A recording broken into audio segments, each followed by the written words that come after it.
오늘은 법무부 장관이 된다면 펼쳐보고 싶은 법무검찰 정책을 국민들 앞에 직접 밝히고자 합니다. 이건 제가 내정시에 약속드렸던 것이기도 합니다. 국민들의 일상의 안정과 행복에 관한 것입니다.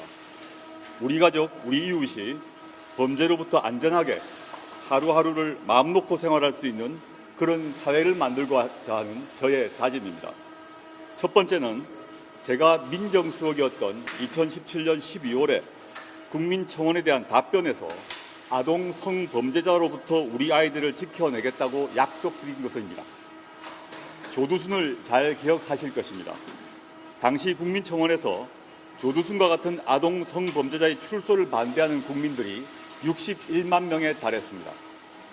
전자발찌가 재범률을 7분의 1 수준으로 낮추기는 하였지만 성범죄의 재범을 모두 막지는 못해 많은 국민들이 불안해합니다.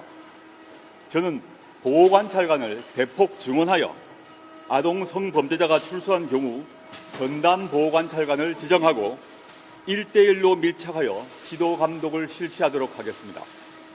재범률이 획기적으로 낮아질 것으로 기대합니다. 두 번째는 정신질환으로 인한 범죄에 관한 것입니다.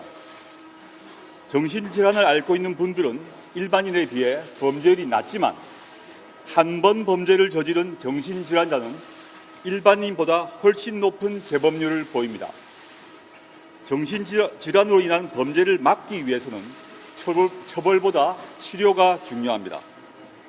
재범 위험성이 높은 고위험군 정신질환자에 대해서는 재판 중이거나 교도소 수용 중에 치료 명령을 청구하는 제도와 가석방 기간 중에 치료받는 것을 조건으로 하여 가석방시키는 법제도를 만들겠습니다.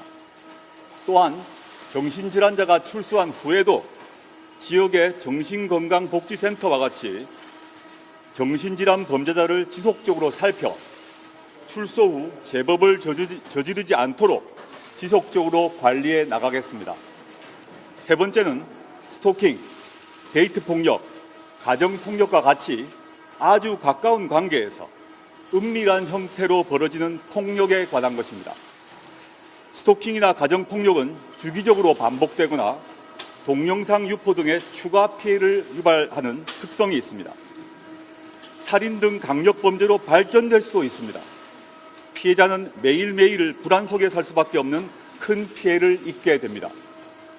지금은 스토킹을 해도 범칙금만 물고 나면 끝이라는 인식이 있지만 스토킹을 범죄로 분명히 규정하고 3년 이하 징역으로 처벌하는 특별법을 제정하여 스토킹은 중대범죄라는 사회적 인식이 자리 잡도록 하겠습니다.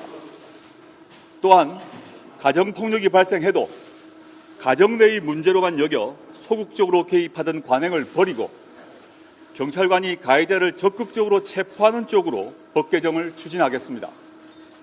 네 번째, 표현의 자유, 집회 및 시위의 자유에 대해 말씀드리고자 합니다.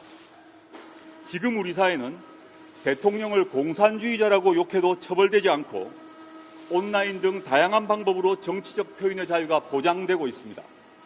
또한 청와대 앞에서의 집회와 시위도 별다른 제한 없이 허용되고 있습니다. 그럼에도 소통을 바탕으로 한 대화 타협, 양보의 정신으로 갈등을 해결하기보다는 힘과 폭력으로 모든 것을 해결하려는 잘못된 생각이 남아 있습니다. 폭력을 사용하는 것은 표현의 자유가 아닙니다. 대화 타협의 시도도 없이 전부만을 얻겠다며 과도한 폭력을 행사하는 것에 대해서는 불가피하게 법 집행을 할 수밖에 없다는 것이 저의 생각입니다.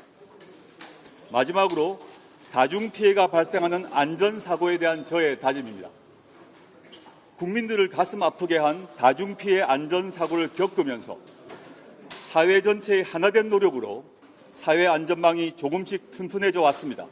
그렇지만 많이 부족합니다. 다중피해 안전사고가 발생한다면 검경의 전문적인 수사 인력이 협력하는 모델을 만들어 초동 단계부터 철저히 대응하겠습니다.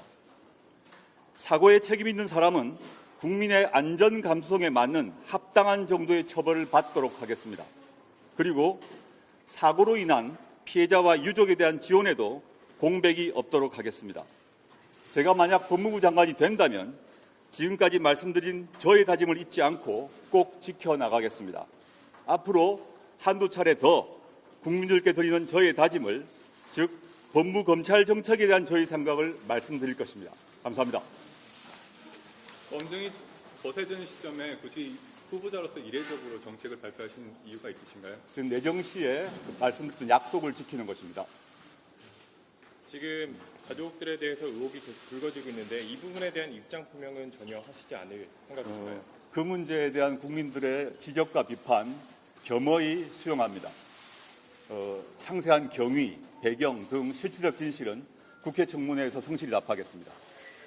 공동화원 52억 원 채무 같은 경우에는 중요 사항인데 전혀 보고를 못 받으셨던 건가요? 그 점에 대해서 제가 이미 저희 대변인 통해서 말씀드린 바 있는 것 같고요. 상세한 내용은 국회 청문회에 답드리겠습니다. 첫 번째 정책을 안전으로 정하신 이유가 있나요? 보통 시민의 입장에서 가장 중요한 것은 안전이라 생각합니다. 그래서 안전을 가장 먼저 잡았습니다.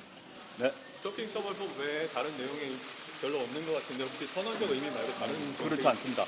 법무행정의 연속선상에서 겹치는 부분이 있으나 자세히 보시면 새로운 것이 많이 있을 것입니다. 꼼꼼히 한번 봐주십시오.